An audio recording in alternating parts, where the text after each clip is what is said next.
Assalamu alaikum. I'm going to present a case. 47 years old man with fever and chronic cough. A 47 years old man, normotensive, non-diabetic, home craft worker hailing from Dhaka with the complaints of fever for 6 months and cough for 6 months. That means that a chronic fever and chronic cough আছে. 6 months back, 6 মাস আগে the patient first develop fever which is low grade. ফিভারটা ছিল low grade, intermittent in nature and evening rise of temperature. Highest recorded temperature হচ্ছে 101 degree Fahrenheit and fever subsided by taking paracetamol, not associated with any night sweat, chills and rigor. Okay, evening rise of temperature, low grade evening rise of temperature, অর্থাৎ আমাদের একটা tuberculosis ডিডিতে এখানে আসতেছে। এর সাথে দেখুন low grade evening rise of টেম্পারেচারের সাথে একটা টিবি লিম্ফোমা আসে। আমরা লিম্ফোমাকে এক্সক্লুড করছি কীভাবে? Not associated with night sweat. Usually drenching night sweat থাকলে আপনার লিম্ফোমার দিকে বেশি যায়। She also complains about cough for last 6 months. 6 মাস যাবৎ তার কফ হচ্ছে। আমরা জানি 8 সপ্তাহের বেশি যদি কফ থাকে সেটাকেই ক্রনিক কফ বলা হয়। দ্যাট মিনস এখানে 6 মান্থস এর একটা হিস্ট্রি আছে। দ্যাট মিনস তার একটা ক্রনিক কফ আছে with occasional scanty sputum which is whitish in colour and mucoid in nature. অর্থাৎ কফ উইথ স্পুটাম প্রোডাকশন আছে, যেটা হচ্ছে আপনার মিউকয়েড ইন নেচার বলছে। কফের কারণ আমরা ডেভিডসন থেকে যদি দেখি তাহলে দেখুন কফের ক্ষেত্রে যেটা বলছে, একটা কফ হতে পারে পোস্ট নেজাল ড্রিপ, যেটা ফ্যারিংস থেকে হয়। ইউজুয়ালি সকল পেশেন্টের একটা ক্রনিক রাইনাইটিসের হিস্ট্রি থাকে। ল্যারিঞ্জাইটিস বা হুপিং কফ যদি থাকে, ইউজুয়ালি পেশেন্টের বলা হয় যে তাদের ভয়েস অথবা সোয়ালোয়িং অল্টার্ড হয়, হার্শ অথবা পেইনফুল কফ হয়, তাদের গলা ভেঙে যাবে এবং কাফটা পেইনফুল হবে। ট্র্যাকিয়াতে যদি হয়, ট্র্যাকিয়াইটিস হলে রেট্রোস্টার্নাল পেইন উইথ কফ হয়, রেট্রোস্টার্নাল পেইন উইথ কফ। আমরা যেগুলো বেশি পাই সেটা হচ্ছে দেখেন ব্রঙ্কাস থেকে আমরা asthma, COPD, lung cancer, tuberculosis, pneumonia, bronchitis, pulmonary oedema and interstitial fibrosis. আমাদের পেশেন্টের যে কফটা হচ্ছে এইটা হচ্ছে বলতেছে স্লাইট স্পুটাম প্রোডাকশান হচ্ছে। ওকে, এবং পেশেন্টের কী আছে? জ্বর আছে। তাহলে এই কফের মধ্যে জ্বরের সাথে সম্পর্কিত কোনটাই? যদি অ্যাকিউট ব্রঙ্কাইটিস হয় তাহলে তার জ্বর থাকতে পারে, অ্যাজমাতে থাকবে না। টিউবারক্লোসিসে জ্বর থাকতে পারে, নিউমোনিয়াতে জ্বর থাকে বাট হিস্ট্রিটা তো শর্ট হবে, তাই না? আমাদের পেশেন্টের prolong history. Bronchiectasis on and off জ্বর আসতে পারে, পালমোনারি ইডেমা আসবে না, আমরা ইন্টারস্টিশিয়াল ফাইব্রোসিস। তাহলে কফ উইথ ফিভার যদি থাকে তাহলে আমরা, যদি প্রলং ফিভার থাকে তাহলে আমরা টিউবারক্লোসিসটা এখানে বেশি চিন্তা করতে পারি, এবং টিউবারক্লোসিসের সাথে সিওপিডি উইথ ইনফেকশনস, ব্রঙ্কাইটিস এ ধরনের একটা চিন্তা করতে পারি। কফের ক্ষেত্রে দেখুন ক্রনিক কফ বলতেছে এটা ম্যাকলয়েড চার্ট। ক্রনিক কফ পেশেন্টের কী কী কারণ হতে পারে বলতেছে এয়ারওয়ে ইনফ্লামেশন। এয়ারওয়ে ইনফ্লামেশনের মধ্যে আছে অ্যাজমা। অ্যাজমা ইউজুয়ালি চিলড্রেন এবং অ্যাডাল্টসের করতে পারে এবং পেশেন্টের নাইটে হয়। অ্যাজমা আমরা কি বুঝি? WBC at night, WBC at night, অর্থাৎ পেশেন্টের কি থাকে অ্যাজমাতে? হুইস, ব্রেথলেসনেস, কফ। কখন বেশি হবে? নাইটে কফ বেশি হবে। পেশেন্ট যদি চিলড্রেন হয়, অ্যাডাল্ট হয়, তাহলে আমরা অ্যাজমা চিন্তা করতে পারি, এবং যদি কাশি প্রিডমিনেন্ট থাকে তাহলে কফ ভ্যারিয়েন্ট অ্যাজমা। সিওপিডি কখন চিন্তা করব? ইউজুয়ালি পেশেন্টের একটা স্মোকিং হিস্ট্রি থাকবে এবং ইন্টারমিটেন্ট স্পুটাম প্রোডাকশন হবে। ব্রঙ্কেকটিসিস দেখুন এটা আমরা খুব পাই, chronic daily persistent sputum production এবং রিকারেন্ট হেমোপ্টাইসিস হতে পারে। লাং ক্যান্সারে কফ হতে পারে, যেটা আমরা দেখলাম, রাইনাইটিস বা পোস্টনেজাল ড্রিপ। ইসোফেজিয়াল রিফ্লাক্স, অনেক সময় জার্টে কফ হতে পারে। ইন্টারস্টিশিয়াল লাং ডিজিজে কফ হয়, ইন্টারস্টিশিয়াল লাং ডিজিজে কী থাকবে বলছে? যে পারসিস্টেন্ট ড্রাই কফ থাকবে এবং fine inspiratory crackles in base is very much important. কফের সাথে পেশেন্টের ফিভার অ্যান্ড কফ ছিল। দেন আর কি আছে, অ্যাসোসিয়েটেড ও shortness of breath for 1 month, shortness of breath for 1 month which is gradually progressive, অর্থাৎ আস্তে আস্তে বাড়ছে, progressive, aggravated during physical exertional cough হচ্ছে, এক্সারশনাল ব্রেথনেস হচ্ছে, রিলিভ বাই টেকিং রেস্ট, যখন তিনি রেস্ট নিচ্ছেন তখন ভালো হচ্ছে, এবং এটাকে বলা হচ্ছে যে এমআরসি গ্রেড 2। এমআরসি গ্রেড 2 মানে কি, short breath when hurrying or walking a slight hill, অর্থাৎ যখন সে দ্রুত হেঁটে যাচ্ছে তখন তার বেশি বেশি শ্বাস নিতে হচ্ছে, শর্ট অফ ব্রেথ হচ্ছে যখন সে সমতলে হাঁটছে, অথবা সে একটু সিঁড়িতে উঠতেছে বা উপরে উঠতেছে তখন তার ব্রেথটা শর্ট হয়ে যাচ্ছে। এটা হচ্ছে এমআরসি গ্রেড 2। তাহলে ব্রেথলেসনেসের বর্ণনায় আমরা কী পেলাম, যে তার গ্রাজুয়ালি প্রোগ্রেসিভ, 1 মাস যাবৎ হচ্ছে গ্রাজুয়ালি প্রোগ্রেসিভ একটা কফ, সেটা হচ্ছে ফিজিক্যাল এক্সারশনে বেশি হয় এবং পেশেন্টের রেস্ট নিলে ভালো হয়ে যায়, এমআরসি গ্রেড 2। তো দেখুন আমাদের এখানে যে কফের, এটাও ম্যাকলয়েডসের একটা শীট। ব্রেথলেসনেস হচ্ছে এটা ক্রনিক। কখন হচ্ছে, ক্রনিক যদি হয় আমরা দুইটা জিনিস চিন্তা করব, সেটা রেস্ট নাইটে হচ্ছে, রাতে যখন রেস্ট নিচ্ছে তখন বেশি হচ্ছে, নাকি তার একটু হাঁটাহাঁটি করলে হচ্ছে। যদি একটু হাঁটাহাঁটি করলে হয় সেটাকে বলা হয় এক্সারশনাল, সেটাকে বলা হয় এক্সারশনাল কফ। এক্সারশনাল কফ হইলে আমরা দুইটা হিস্ট্রি নিব। আপনি কি স্মোক করেন? যদি স্মোক করে পেশেন্টের এক্সরেতে আমরা যদি হাইপার ইনফ্লেশন পাই তাহলে আমরা সিওপিডি চিন্তা করি। আর পেশেন্ট যদি নন স্মোকার হয়, যদি ড্রাই কফ হয়, আমরা যদি লাংসে দেখি যে তার ফাইন ইনস্পিরেটরি ক্র্যাকেলস আছে, তাহলে interstitial lung disease, interstitial lung disease. বুঝতে পারলাম? তো আমাদের পেশেন্টের দেখেন এক্সারশনাল হচ্ছিল এবং তার কিন্তু কফ হচ্ছে অনেক দিন যাবৎ, এবং কফটা অবশ্য স্লাইট বলছে যে স্পুটাম প্রোডাকশন এমন বড় কোনো কষ্টকর কিছু হচ্ছে না, বা ব্রঙ্কিয়াকটেসিস বা নিউমোনিয়ার মতো মনে হচ্ছে না, তো অনেকটা ড্রাই কফের মতোই মনে হচ্ছে। এছাড়া পেশেন্টের কী আছে, যে অকার্স অ্যাট নাইট, যদি নাইটে হয়, দেখুন রাতে হচ্ছে বা রেস্ট হচ্ছে, শুইলে বেশি হয়, শুইলে বুকে ব্যথা হয়, ফ্রতি স্পুটাম, দেন পেশেন্টের ক্রাকেলস আছে, পালমোনারি ইডেম আছে, তাহলে কিন্তু হার্ট ফেলিওর। যদি বলছে যে রাতে বেশি হচ্ছে, এর সাথে ডাব্লিউবিসি আছে, হুইস, ব্রেথলেসনেস, কফ, তাহলে সেটা কিন্তু অ্যাজমা। যদি এর সাথে পেশেন্টের বলে যে হাত পা ঠান্ডা হয়ে যাচ্ছে, কার্পোপেটাল স্পাডম হচ্ছে, তাহলে anxiety.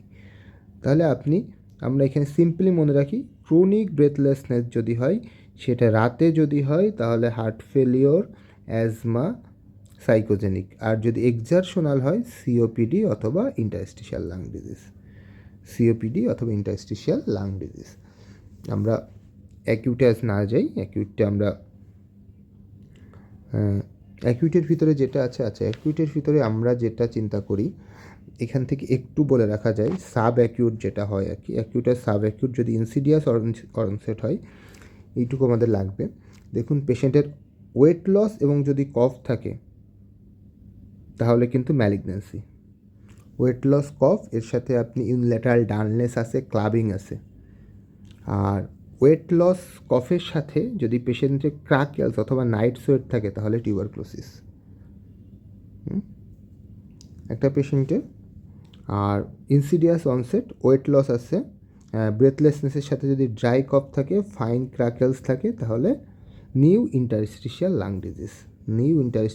Disease, that means sub acute যদি চিন্তা করেন তাহলে দুইটা জিনিস, সাব অ্যাকিউট বা ইনসিডিয়াস চিন্তা করলে আপনাকে দেখতে হবে ওয়েট লস আছে কিনা, কফ আছে কিনা। আমাদের পেশেন্টের কিন্তু কফ আছে, ব্রেথলেসনেস আছে, দ্যাট মিনস দ্যাট যদি সাব অ্যাকিউট হয় এবং যদি সেক্ষেত্রে ম্যালিগনেন্সি অথবা টিউবারক্লোসিসও আমাদের একটা ডিডিতে আসবে। আর পেশেন্টের যদি ড্রাই কফ থাকে সেক্ষেত্রে ইন্টারস্টিশিয়াল লাং ডিজিজও আমাদের একটা ডিডিতে আসবে। আসুন স্যালিয়েন্ট ফিচার আর কি বলছে, the cough and shortness of breath, no diurnal variation. কেন ডায়োনাল ভ্যারিয়েশনের কথা বলছে?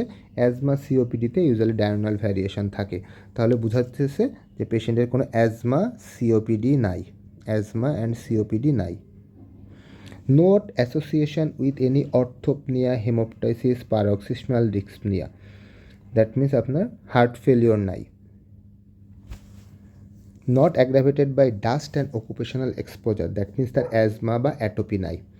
গেভস history of unintentional weight loss about 3 kg plus 6 months, মানে দ্যাট মিনস তার ওয়েট লস আছে। দেখুন আমরা একটু আগে বলেছিলাম 6 মাসে 3 কেজির ওয়েট লস আছে। No previous history of palpitation, chest pain, joint pain, oral ulcer, skin rash, hair loss, এগুলো আমরা eye discomfort, dryness of eye, headache, impaired loss of vision, skin thickening, এগুলো আমরা কিছু ডিডি এক্সক্লুড করলাম। No history of contact with tuberculosis patient, no history of blood transfusion or extramarital sexual exposure, immunization নিচে BCG and COVID vaccination, blood pressure, pulse, respiratory rate all are in normal range। এখানে একটি findings আছে, দেয়ার আর multiple enlarge lymph নোডিনোপ্যাথি আছে on different sites like anterior cervical, bilateral epicochlear and bilateral inguinal region, largest one in right inguinal regions।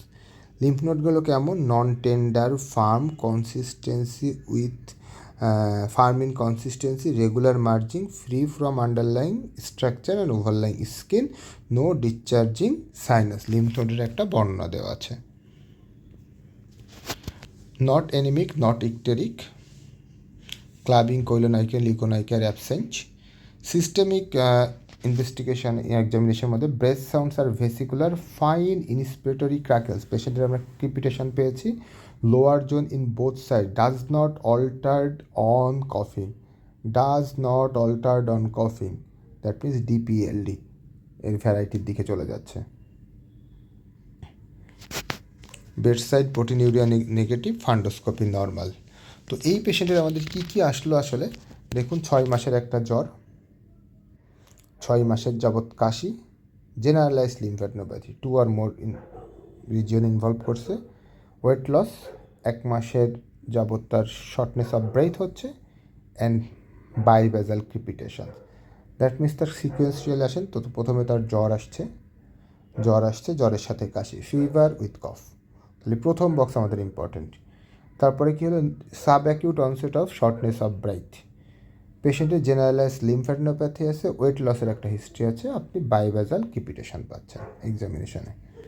তাহলে কফের ক্ষেত্রে আমরা চিন্তা করতে পারি কোন কফের সাথে আমাদের জ্বর থাকতে পারে। লাং ক্যান্সারের সাথে জ্বর থাকতে পারে, ব্রঙ্কিয়াক্টিসিসের সাথে জ্বর থাকতে পারে, যদি ইনফেকশন হয়, ক্রনিক কফ, ইউজুয়ালি টিউবারক্লোসিসের সাথে আমাদের জ্বর থাকতে পারে, যেটা আমরা কফের বক্সে যদি চিন্তা করি। টিবি, টিউবারক্লোসিসই এখানে মেইনলি আমাদের আসতেছে, তাই না? টিউবারক্লোসিসের লিম্ফ্যাডেনোপ্যাথিও হতে পারে, ওয়েট লসও হতে পারে। ওকে, এবার আসুন ব্রেথলেসনেস যেটা দেখলাম, ক্রনিক অথবা সাব অ্যাকিউট দিয়ে মিলবে, পেশেন্টের এক্সারশনাল আছে, এক্সারশনাল শর্টনেস অফ ব্রেথ আছে। তো টিবিতে কিন্তু এক্সারশনাল শর্টনেস অফ ব্রেথটা আসে না, টিবিতে রেস্টেও হবে, এক্সারশনালও হবে, কারণ টিবিতে টিউবারকুলার পুলারিভিশন ইউজুয়ালি আসে, তাই না? এক্সারশনাল শর্টনেস অফ ব্রেথ কিন্তু আপনার আবার আলাদা জিনিস ইন্ডিকেট করছে। আচ্ছা, দেন পেশেন্টের কী আছে? ওয়েট লস আছে। ওয়েট লসের নিউমোনিক্স আমরা জানি 3T, আমরা জানি টাইপ 1 ডায়াবেটিস মেলাইটাস, থাইরোটক্সিকোসিস এখানে, এবং টিউবারক্লোসিস। ওয়েট লস কখন হয়? TB, thyrotoxicosis, type 1 diabetes mellitus. 2M, একটা হচ্ছে ম্যালিগনেন্সি আর একটা হচ্ছে ম্যালঅ্যাবজর্পশন, এই 5টা আপনার মেইন ডিডি। এছাড়া অ্যাডিসন্স ডিজিজে হয়, সিওপিডিতে হয়, অ্যান্ড সাইকিয়াট্রিক ডিজিজ। আমাদের পার্সপেক্টিভে কোনটাতে জ্বর আসে? অ্যাডিসন্স কেটে দিলাম, সিওপিডিতে জ্বর আসলেও আসতে পারে, অ্যান্ড সাইকিয়াট্রিক ডিজিজ আমাদের কাটা। তাহলে weight loss with fever with cough, TB আসতে পারে, টাইপ 1 কেটে দিলাম। ওয়েট লস, থাইরোটক্সিকোসিসও অনেক সময় মেটাবলিক অ্যাক্টিভিটি বেড়ে যাওয়ার জন্য জ্বর আসতে পারে। ম্যালিগনেন্সি হতে পারে, ম্যালঅ্যাবজর্পশনের আদার কোনো ফিচার নাই। তাহলে এখান থেকে আমাদের ডিডি কী আসলো আমরা যতটুকু চিন্তা করতে পারছি, it may be tuberculosis, it may be thyrotoxicosis, it may be malignancy. Okay, এবার আসুন পেশেন্ট বলতেছে লিম্ফ্যাডেনোপ্যাথি আছে, প্রবলেম লিস্টে আমরা দেখলাম লিম্ফ্যাডিনোপ্যাথি নিউমোনিক হচ্ছে MIS। ম্যালিগনেন্সি প্রাইমারি ম্যালিগনেন্সি হতে পারে, সেকেন্ডারি ম্যালিগনেন্সি হতে পারে। M for malignancy, it is lymphoma leukaemia, আর সেকেন্ডারি মানে যে কোনো জায়গা থেকে মেটাস্টাসিস হয়েছে। ইনফেকশনস ব্যাকটেরিয়াল, টিবি, ব্রুসেলা আসবে। Viral Epstein Barr virus, HIV virus, এইচআইভিও কিন্তু এখানে ডিটিতে আসবে বিকজ পেশেন্টের ওয়েট লস আছে। Fungal histoplasmosis and protozoal toxoplasmosis. তাহলে MI ম্যালিগনেন্সি ইনফেকশন, দেন দুইটা S সার্কয়েডোসিস SLE। এটা মনে রাখলেই হবে। যদি বলে একটা ড্রাগের নাম বলেন তাহলে ফিনাইটোইন বলবেন, যদি বলে একটা ক্রনিক ডিজিজের পরে এরকম হয়েছে তাহলে সেটা অ্যামাইলোইডোসিস বলবেন। তাহলে আপনি এখন এইগুলো যদি চিন্তা করি, আমাদের প্রবলেম লিস্ট যেটা ছিল সেখান থেকে যদি চিন্তা করি যে fever for 6 months, cough for 6 months, generalised lymphadenopathy, shortness of breath, weight loss and bibasal fine inspiratory crepitation. আপনার ডায়াগনোসিস কি? Provisional diagnosis, what do you think? Disseminated tuberculosis. এটাই আমরা চিন্তা করতে পারছি। ওকে, আমাদের ডিডিতে কি আসবে? ডিফারেন্সিয়াল আসবে sarcoidosis, that is interstitial lung disease, lymph node আছে, ফিভার আছে, ওয়েট লস আছে, টিবি যেহেতু আছে, লিম্ফোমা আছে, deep fungal infection and HIV অথবা এইডস। আমরা পেশেন্টে কিছু ইনভেস্টিগেশন করলাম। দেখুন ইনভেস্টিগেশনে আমাদের গ্রাজুয়ালি যদি দেখি সিভিসি ভালোই আছে, ESR প্রথম দিকে একটু বেশি ছিল, তারপর এখন অলমোস্ট নর্মাল, RBC নর্মাল, WBCও নর্মাল আছে, প্ল্যাটলেট, লিম্ফোসাইট সবই নর্মালই আছে বলতে গেলে। ওকে, PVFও নর্মাল আছে, নর্মোসাইটিক নর্মাল করে। এক্সরেতে আমরা পেলাম কি? দেখেন বাইল্যাটারাল হাইলা, এই যে লোবুলেটেড বাইল্যাটারাল হাইলার লিম্ফ্যাডিনোপ্যাথি এবং রাইট সাইডে সুপ্রা হাইলারও আছে। Other routine investigation, creatinine, urea, urine normal, RBS normal, blood culture normal. Sputum profile আমরা করেছিলাম, sputum for gram stain, sputum for AFB, culture, fungal stain, gene Xpert, all are negative. আমরা HRCT করে দেখলাম কি? Suggestive of mediastinal right hilar and paratracheal lymphadenopathy এবং pneumonitis. Bilateral হাইলার লিম্ফ্যাডিনোপ্যাথি আমরা পেয়েছি। Bilateral হাইলার লিম্ফ্যাডিনোপ্যাথি কিন্তু টিবিতেও হতে পারে, লিম্ফোমাও হতে পারে। LDS normal, viral marker normal, calcium বেশি, এটা একটা মজার বিষয় আমরা পেলাম, ক্যালসিয়ামটা এখানে বেশি পেলাম, সেরাম ACE লেভেলটা আমরা বেশি পেলাম। তাহলে হাইপার ক্যালসিয়ামিয়া এবং সেরাম ACE লেভেল এই দুইটা কিন্তু আমাদের সার্কয়েডোসিসের দিকে আবার বেশি নিয়ে যাচ্ছে। দেন আমরা ব্রঙ্কোস্কোপি করলাম, ব্রঙ্কোস্কোপি করে ব্রঙ্কোঅ্যালভিওলার ল্যাভেজও নিলাম। ব্রঙ্কোস্কোপি আমরা নর্মালি পেয়েছি, ল্যাভেজে কোনো ম্যালিগন্যান্ট সেল নাই এবং ল্যাভেজের জিন এক্সপার্ট করে টিবি আমরা পেলাম না। দ্যাট মিনস টিবির দিকে কিন্তু আমাদের এখন কম চিন্তা আসতেছে। তখন আমরা ইঙ্গুইনাল লিম্ফ নোড বায়োপসি করলাম, ইঙ্গুইনাল লিম্ফ নোড বায়োপসি করে গ্রানুলোমাটাস লেশন পাওয়া গেল। গ্রানুলোমাটা তো টিবিতেও হতে পারে, সার্কয়েডোসিসও হতে পারে। এখানে আমাদের বললো না যে এটা হচ্ছে টিবি নাকি সার্কয়েডোসিস, এটা আমরা ঢাকাতে এক জায়গায় করলাম। উনি জাস্ট বলছে granulomatous lymphadenitis consistent with sarcoidosis, but it is caseating না নন ক্যাজিয়েটিং এটা কিন্তু বলেনি। আমরা তখন আবার একটা লিম্ফ নোড বায়োপসি করলাম আর একটা সেন্টার থেকে, সেখান থেকেও বলতেছে গ্রানুলোমাটাস লেশন, ডিডি হচ্ছে সার্কয়েডোসিস and tuberculosis.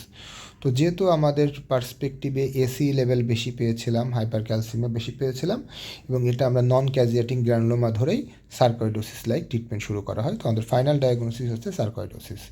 Then we start treatment, prednisolone 20 milligram করে শুরু করা হলো 1 মাস, দেন 15 মিলিগ্রাম ফর 1 মাস, অ্যান্ড দেন হচ্ছে 10 মিলিগ্রাম, দেন 5 মিলিগ্রাম, এভাবে মোট 6 মান্থসের ডিউরেশন রাখা হলো। 1 মাস পর পেশেন্ট যখন আসলো তখন দেখা গেল তার লিম্ফ নোডের সাইজটা রিগ্রেস করছে এবং ACE লেভেল ইমপ্রুভ হয়েছে। আগে যেখানে ছিল 115 সেখান থেকে তার 30-তে চলে আসলো। পেশেন্ট ফলো আপে অনেক ইমপ্রুভ হয়েছে। তাহলে এটা বুঝতে পারছি আমাদের সার্কয়েডোসিস নিয়ে আমরা কিছু কথা বলে যাই। দেখুন, সার্কয়েডোসিস একটা মাল্টি সিস্টেম ডিসঅর্ডার, রাইট? এখানে হচ্ছে নন ক্যাজিয়েটিং গ্রানুলোমা হয়, নন ক্যাজিয়েটিং গ্রানুলোমা। আমরা ট্রান্সব্রঙ্কিয়াল বায়োপসি যদি করলাম, TBL ট্রান্সব্রঙ্কিয়াল লিম্ফ নোড বায়োপসি যেটা আমরা করেছিলাম, যেটা আমরা লিম্ফ নোড বায়োপসি করতে পারি নাই, আমরা আসলে লিম্ফ নোড থেকে নিয়েছিলাম, আমরা ওখান থেকে ল্যাভেজ নিয়েছিলাম। যদি TBL করা যেত ওখান থেকে আমাদের অবশ্যই নন ক্যাজিয়েটিং গ্রানুলোমা পাওয়া যেত এবং সেটাই আমাদের গোল্ড স্ট্যান্ডার্ড হতো। কোশ্চেন আসতে পারে বাইল্যাটারাল হাইলার লিম্ফ্যাডিনোপ্যাথি আর কোথায় হতে পারে? আমরা জানি সার্কয়েডোসিস, টিবি, এটা আগে বলতে হবে, দেন লিম্ফোমা, বেরিলিওসিস আমাদের কমন কথা আসবে, তবে সার্কয়েডোসিস টিবি আগে বলতে হবে। সার্কয়েডোসিসের একটা পেশেন্টের যদি সার্কয়েডোসিসের সাথে যদি আপনার শিনে র্যাশ থাকে তাহলে আপনার ডায়াগনোসিস হচ্ছে, শিনে যদি র্যাশ থাকে ইরাইথোমা নোডুসাম, এটা কিন্তু গুড প্রগনোসিস। আর সার্কয়েডোসিসের একটা পেশেন্টের যদি নাকে র্যাশ থাকে সেটাকে বলা হয় লুপাস পার্নিও, এটা কিন্তু পোর প্রগনোস্টিস ফ্যাক্টর। সার্কয়েডোসিসের পেশেন্ট ইউজুয়ালি আপনার কাছে অ্যাসিমটোমেটিক থাকতে পারে, ড্রাই কফ নিয়ে আসতে পারে। সার্কয়েডোসিসের পেশেন্ট অনেক সময় পলি ইউরিয়া অথবা অ্যাবডোমিনাল পেইন নিয়ে আসে। সার্কয়েডোসিসের পেশেন্ট পলি ইউরিয়া নিয়ে আসছে, এর অর্থ হলো তার হাইপার ক্যালসিমিয়া আছে। অ্যাবডোমিনাল পেইন আসতেছে, দ্যাট মিনস তার রেনাল স্টোন ডেভেলপ করছে। সার্কয়েডোসিসে আমরা এমটি করতে পারি, এমটি একটা মাত্র ডিজিজ যেখানে জিরো আসতে পারে, সেটা হচ্ছে সার্কয়েডোসিস। সার্কয়েডোসিসের পেশেন্টের যদি এমটি পজিটিভ হয় তাহলে চিন্তা করতে হবে তার সার্কয়েডোসিসের সাথে অ্যাক্টিভ পিটিবি হয়েছে। আমরা কনফার্মেটরি করি ট্রান্সব্রঙ্কিয়াল লিম্ফ নোড বায়োপসির মাধ্যমে, এতে নন ক্যাজিয়েটিং গ্রানুলোমা পাওয়া যায়। সার্কয়েডোসিসের এক্সরেতে কয়েকটা স্টেজ আছে, যদি বাইল্যাটারাল হাইলার লিম্ফ্যাডিনোপ্যাথি থাকে তাহলে হচ্ছে স্টেজ 1, বাইল্যাটারাল হাইলার লিম্ফ্যাডিনোপ্যাথির সাথে যদি ইনফিল্ট্রেট থাকে স্টেজ 2, শুধু ইনফিল্ট্রেট থাকলে স্টেজ 4, আর ফাইব্রোসিস আপার জোন ফাইব্রোসিস হয়ে গেলে তাহলে স্টেজ 4 বলা হয়। সিটি করলে reticulo nodular shadow along the bronchoalveolar distribution পাওয়া যায়। মেজরিটি ট্রিটমেন্ট লাগে না, মেজরিটির ক্ষেত্রে ট্রিটমেন্ট লাগে না, স্পন্টেনিয়াসলি ভালো হয়ে যায়। কিছু ক্ষেত্রে স্টেরয়েড লাগে, কিছু ক্ষেত্রে স্টেরয়েডের রোল আছে। তাহলে সার্কয়েডোসিসের একটা পেশেন্টকে আমরা কী করব, কী টেস্ট করব? সার্কয়েডোসিসের একটা পেশেন্টকে আমরা সিবিসি করলে লো লিম্ফোসাইট পেতে পারি, লিম্ফোসাইট কাউন্টটা কম থাকবে, এমটি ইউজুয়ালি নেগেটিভ থাকে বা জিরো থাকতে পারে, সেরাম ক্যালসিয়াম হাই, এক্সরেতে বাইল্যাটারাল হাইলার লিম্ফ্যাডিনোপ্যাথি, টিবিএলে নন ক্যাজিয়েটিক গ্রানুলোমা, ব্রঙ্কোস্কোপিতে কবলস্টোন অ্যাপিয়ারেন্স থাকতে পারে, ব্রঙ্ক্যালভিয়াল লেভেলস ইনক্রিজ, CD8 CD4 রেশিওটা ইনক্রিজ থাকে, স্পাইরোমেট্রিতে রেস্ট্রিকটিভ প্যাটার্ন থাকবে, 6 minutes walk test, desaturation, hands and feet যদি আমরা এক্সরে করি ফ্যালেঞ্জিয়াল সিস্ট পাওয়া যায়। যদি বলে একটা ইনভেস্টিগেশন বলেন to confirm the diagnosis, transbronchial lymph node biopsy, 1 investigation to monitor serum ACA level, 6 prognostic factors, bad prognosis, age more than 50 years, Afro Caribbean origin, দুইটা এ, ডিউরেশন যদি 6 মাসের বেশি থাকে তাহলে একটা পোর প্রগনোস্টিক, 3/4 অর্গান যদি ইনভলভ করে স্টেজ 3 বা 4 থাকে, আর লুপাস পার্নিও।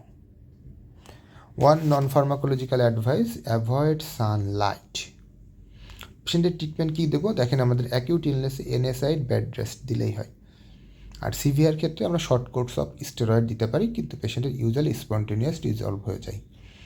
যদি 6 মাসেও ভালো না হয় আমরা 20 মিলিগ্রাম, 10 মিলিগ্রাম, 15 মিলিগ্রাম এভাবে, ইউজুয়ালি 20, 15, 10, 5 এভাবে 6 থেকে 12 মাস রাখতে পারি।